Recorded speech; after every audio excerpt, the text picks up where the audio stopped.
People's lives are forever controlled by two emotions when it comes to money: fear and greed. Offer them more money, and then they continue the cycle by increasing their spending, aka lifestyle inflation. We believe that, okay, if I'm making more money, now I can treat myself a little bit more. When you don't need to have this lifestyle inflation, this lifestyle creep, making more money, spending more money. You never get out of the race because it's like you're always working to keep up with this lifestyle that you have created instead of letting your money work for you. Get your water and keep some wine. I should have had some wine. With exposure, execution, and consistency, there is nothing you can't do. Just keep planting. Hey y'all, I am Ch.1, the responsible homegirl, and this is a space that I've created so young adults can become financially responsible and wealth conscious. So today I am back for part 2 of the series, Developing a Rich Mindset. And today we are talking about don't believe the hype. Don't believe the hype. The rich do not work for money, and it is based off of chapter 1 of the book, Rich Dad, Poor Dad. So kind of like what I explained on the first episode. If you haven't watched part 1 of this series, I will highly encourage you to go back and watch it. But I started this series because I really want us to dig deep into our mindset and develop that money and that rich mindset, because I can tell you all day long how to do this, how to do that, but none of that matters. None of it will be sustainable if you don't have the mindset of wealth, if you don't have the mindset of abundance. So today we're going to be digging into chapter 1. This is a 4-part series. If you enjoy it and you continue to rock with me for the next 2 weeks, I will highly encourage you to join my Patreon, because I will be completing the series exclusively inside of my Patreon. And the Patreon is a community where we hold each other accountable, we cheer each other on, we share money affirmations every single day, we meet bi-weekly, and we read a book once a month. So the book that we are starting, we actually started this week, is called Think and Grow Rich, The Black Choice, which I am so excited about. Last month we read We Should All Be Millionaires. So like I said, it's just a community of young adults who are literally getting their financial life together. Community is a place for you to thrive, and I promise you, as you kind of get connected to people who are like-minded and people who are working towards things that you are working towards, the process and the journey gets so much easier because you have somebody there holding you accountable and somebody cheering you on while you start something new. So yeah, join the Patreon. So now let's dig deep into today's podcast episode, Don't Believe the Hype. So just to give y'all a little bit of backstory before I start sharing my highlights and my commentary on chapter 1. So chapter 1, it basically starts off with Robert and Mike. Robert is the author of Rich Dad, Poor Dad. Mike is his friend. And Rich Dad is Mike's dad. Robert's dad is the poor dad. So Robert and Mike, which is their best friends, they are kind of like asking Mike's dad, the rich dad, to teach them how to get rich, how to make money. So the rich dad, he's a great teacher. He's like that life teacher. He's that parent that is not going to basically show you, that's not going to basically tell you everything to do. Like, he's not going to give you the whole blueprint. But what he is going to do, he's going to put you in the atmosphere for you to observe, for you to take notes, and then later on, he'll come back with the lesson. That's the kind of dad that he is, right? So they are basically in this situation, and Rich Dad has encouraged them to, start their own business.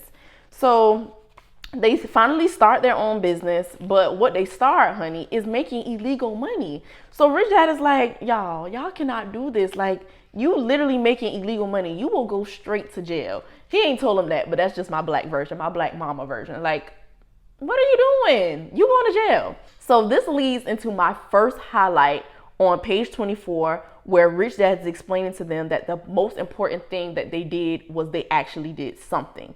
He says, most people only talk and dream of getting rich. You've actually done something. I'm very proud of the both of you. I will say it again. Keep going. Don't quit. Now, this was so it just spoke so loudly to me, because I realized that a lot of people talk about a whole lot of stuff, but they don't do a whole lot of nothing. And this is why I always preach exposure, execution, consistency. You have to execute and you have to show up consistently. And a rich dad is literally saying this, like, keep going, don't quit. a lot of people talk a lot about being rich, but don't actually do nothing. So I don't want anybody listening, like maybe you've started a business in the past, maybe you've invested in some things and took some L's. If you're watching on YouTube, you saw that I put L in quotations because we don't lose for real. We just learn, we gain lessons. But I don't want any of those past disappointments or past quote unquote failures to stop you from going. Like literally keep pushing. So now my next highlight, which starts on page 34. So Mike and Robert, they start working for Rich Dad, and Rich Dad is only paying them like 10 cents.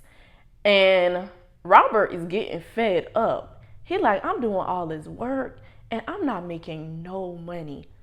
It's a lot of y'all listening right now who could probably identify with that on your job. Like, dang, I'm being overworked and underpaid. If you can identify, get this book so Robert can get you together. But let me tell you what the Rich Dad tells Robert once Robert gets enough courage to confront him about his pay. So the Rich Dad says, life pushes all of us around. Some people give up and others fight. A few learn the lesson and move on. They welcome life pushing them around. To these few people, it means they need and want to learn something. If you're the kind of person who has no guts, you just give up every time life pushes you. If you're that kind of person, you'll live all of your life playing it safe, doing the right things, saving yourself from some event that never happens. Sounds like fear to me. Then you die a boring old man. You'll have lots of friends who really like you because you are such a nice, hardworking guy. But the truth is that you let life push you around into submission. Deep down, you are terrified of taking risks. You really want to win, but the fear of losing was greater than the excitement of winning. I just want to pause right there. The fear of losing was greater than the excitement of winning. I want you to think about that because it's somebody listening who you know for a fact God put something on your heart, but you're so afraid of what other people are going to say. You're so afraid of losing. You're so afraid of the money you might flush down the drain. You're just afraid. But can I push you to look at the other side? Can I push you to look at the excitement of winning instead of the fear of losing? And I'm just leave it at that. Deep inside, you and only you will know you didn't go forward. You chose to play it safe. You chose to play it safe. That's crazy. So Rich Dad is explaining all of this to Robert, and Robert is like, sir, what are you even talking about? Life pushing me around. How do I have control over what you pay me? Like, make it make sense. I'm trying to understand. So Rich Dad comes back a couple of pages later and he says, the poor and the middle class work for money. The rich have money work for them. Passion is anger and love combined. And I'm kind of jumping all over, but it's going to come together in the end. He says, passion is anger and love combined. When it comes to money, most people want to play it safe and feel secure. So passion does not direct them. Fear does. So Rich Dad is explaining this to him because, you know, he paid them a little bit of money on purpose. He was trying to wait and see how long it was going to take them to kind of step and say 10 cents and I'm doing all of this, like make it make sense. So he comes back and explains like you need to be passionate. You need to have anger and love you need to be passionate about something because passion is anger and love combined. So if I kind of relate it to the responsible homegirl, like I have a love of personal finance and financial education because what makes me angry is the fact that we are not taught this. What makes me angry is people wasting money and they have to live their lives in this cycle of work, pay bills, struggling, living paycheck to paycheck, and they don't live the lives that they desire and they deserve. That frustrates me. So my frustration and my love for financial education, my love for teaching, my love for encouraging y'all, that is what pushes me to show up as the responsible homegirl. So I want to challenge you. It doesn't even have to be a business or anything, but what is it in your life that you love, but also on the other side of it, it frustrates you because that is going to help you show up, not the money. Point blank, period. So skipping along a little bit to page 41, this is so good and it's something that I always talk about. He says most people become a slave to money and then they get angry at their boss. Most people, I'm gonna read that again. Most people become a slave to money and then get angry at their boss. Learning to have money work for you is a completely different course of study.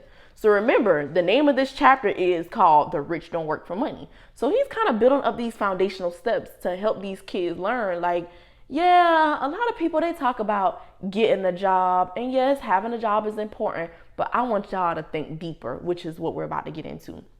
Most people never study the subject of money.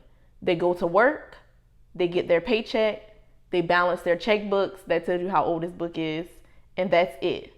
Then they wonder why they have money problems. They think that more money will solve the problem and don't realize that it's their lack of financial education that's the problem. Y'all, that's so deep.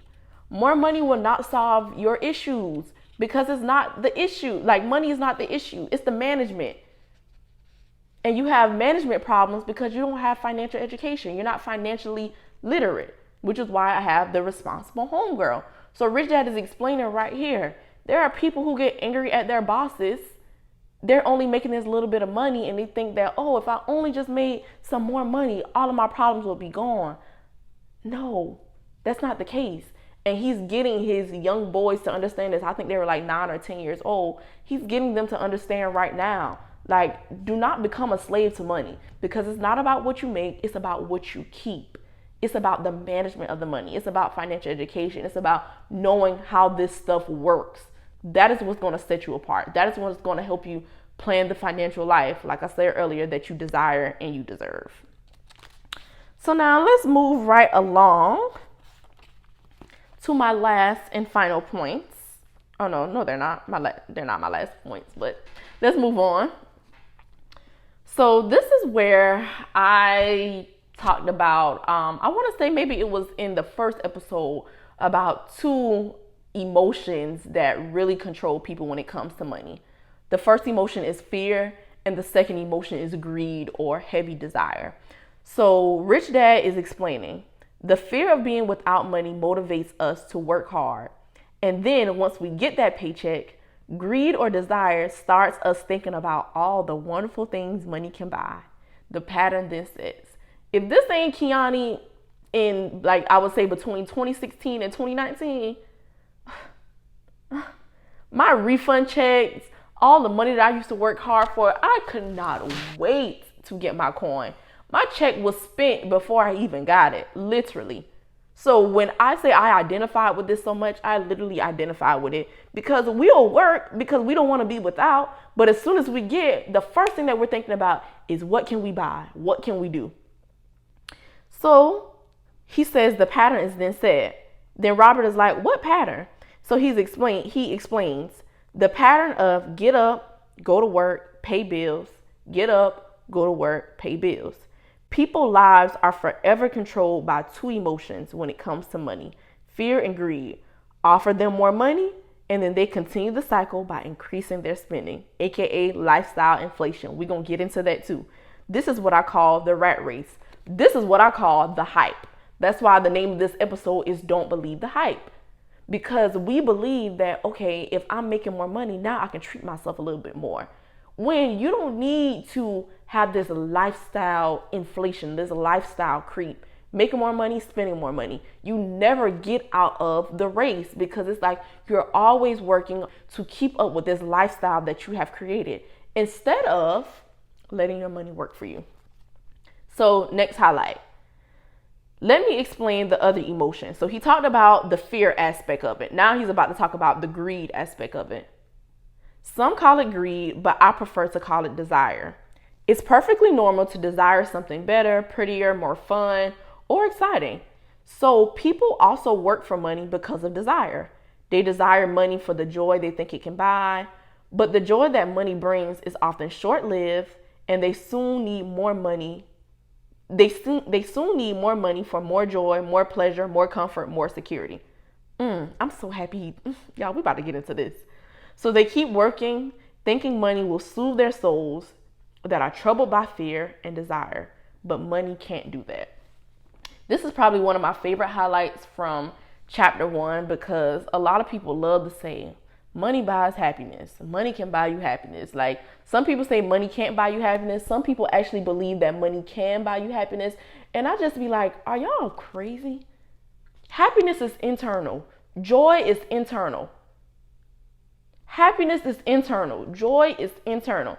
There are plenty of people with so much money and they still go out and commit suicide, or they still go out and are depressed and anxious because money can't solve internal issues. It'll never happen. And like I said, and like Rich Dad says, you will forever be in a race, because when is enough? Your fear is going to keep you working, and your greed is going to keep you working. You will never be content. You will never be satisfied, because it's almost like you're working for money to kind of fulfill a hole that can't be fulfilled by money. I'm just the messenger. Don't kill me. Now, on to the next highlight. 54, page 54 and 55. So now he is getting into working. Employees, kind of going back to the first point of them working for 10 cents and his intention behind doing that. So Rich Dad is explaining, you see, we're all employees ultimately. We just work at different levels, said Rich Dad. I just want you two boys to have a chance to avoid the trap, aka the hype, aka the rat race. I just want y'all to avoid the trap caused by these two emotions, fear and desire. Use them in your favor, not against you. That's what I want to teach you.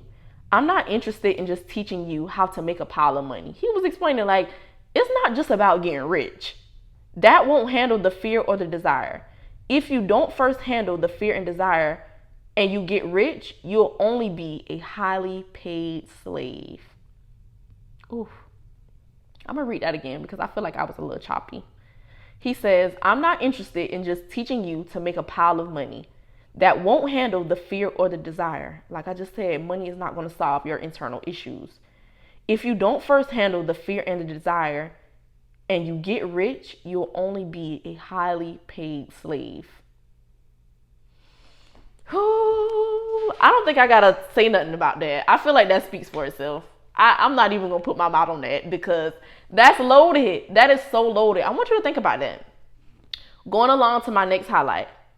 By not giving into your emotions, you are able to delay your reactions and think. That is important. So let me give you a little backstory on this. So he is basically explaining to them, like, because, all right, at first they were getting paid 10 cents. And then he started basically increasing their salary or offering them an increased salary. So he's like, okay, 25 cents. Okay, $5. And at that time, it was full-time employees that wasn't getting paid $5. But the two friends, Mike and Robert, they're like, nah, we're not going to take the money because of everything that he has been teaching them. So now he comes back later on and he says, by not giving into your emotions, because they did get a little excited when he offered them the $5, but they didn't take it. By not giving into your emotions, you are able to delay your reactions and think. That is important. We will always have emotions of fear and greed. From here on in, it's imperative for you to use those emotions to your advantage and for the long term, to not let your emotions control your thinking. Most people use fear and greed against themselves. That's the start of ignorance. Most people live their lives chasing paychecks, pay raises, and job security because of the emotions of desire and fear, not really questioning where those emotions-driven thoughts are leading them. Rich Dad went on to explain that a human's life is a struggle between ignorance and illumination. He explained that once a person stops searching for information and self-knowledge, ignorance sets in. And that's why I always preach like self-education. Like, school does not stop when you graduate from high school or you graduate from college. Like, no, you always need to be pouring into yourself, whether that's reading a book, whether that's investing in a course. Like, the education do not stop. And he is emphasizing that. I have a few more highlights, maybe like 3 more highlights. Money controls their lives, or should I say, the fear and ignorance about money controls it. And I want to break that down a little bit, especially the last sentence that says, or should I say, the fear and ignorance about money controls it. Because when you don't know financial education, you don't know what you don't know.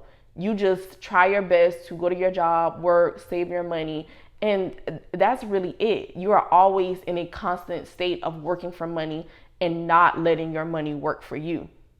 And because you don't get to experience that, it's like you always make decisions based off of those two things. Like, okay, I'm gonna take this job because I want more money, or I'm gonna take this job even though I hate it, or even though I'm not, being fulfilled here because I fear being without money. So that's why financial education and financial literacy is so important. So you won't let these two emotions dictate what you do. So you won't be a slave to money, and you'll be controlling money, not the opposite, not money controlling you and the decisions that you make. So I want to leave y'all with two highlights. And we're going to wrap this up and get ready for part 3. So on page 62, he says, keep working, boys, but the sooner you forget about needing a paycheck, the easier your adult life will be. Keep using your brain, work for free, and soon your mind will show you ways of making money far beyond what I could ever pay you. This is making me so excited. You will see things that other people never see, aka opportunities. Most people never see these opportunities because they're looking for money and security, so that's all they get. The moment you see one opportunity, you'll see them for the rest of your life. The moment you do that, I'll teach you something else. Learn this and you will avoid one of life's biggest traps. And I think this is so key because oftentimes, especially like if we grow up not having a lot, we look for ways to make money, more money, instead of looking for opportunities, when literally money comes through opportunities. Entrepreneurs who are out here making bank, businesses who are thriving, they are thriving because they saw an opportunity and they got in to solve a problem. So when you train your mind, you train your brain to look for opportunities, to look for gaps, and to question those instead of just looking for money, I feel like that really sets you apart. And I think that is emphasized a lot in Rich Dad Poor Dad, especially in chapter number 1 of The Rich Don't Work for Money. So the last and final point that I'll leave y'all with is Rich Dad is explaining to Mike and Robert like why getting paid is not like legit all of that. So he says, by not getting paid for our work at the store, or no, this isn't Rich Dad, this is Robert explaining. By not getting paid for our work at the store, we were forced to use our imaginations to identify an opportunity to make money. By starting our own business, the comic book library, we were in control of our own finances, not dependent on an employer. The best part was that our business generated money for us, even when we weren't physically there. Our money worked for us. So I should have gave y'all some backstory on that, but just to give you a little tidbit, they started another business with comic books. They did not have to buy the comic books or anything. And the comic books were basically at the store that they were working at that Rich Dad owned. So they would get the comic books, and the guy who would come pick them up, he said, well, you can have the comic books as long as you don't resell them. So they didn't resell them. They created a library, and they charged each student 10 cents to get in, and they could read the comic books for, I think like 2 hours or something. And they hired their little sister to come in, operate, collect the money, and just make sure that nobody took the comic books. So Robert and Mike, they weren't there while, the operations was going on. But they made money, they hired their little sister, and he's explaining like, had we like continued to make money from being at Rich Dad's store, we probably wouldn't have thought outside of the box on how to make money. And this leads perfectly, or this kind of ties perfectly into what I was speaking about in the introduction, where the poor dad would say, I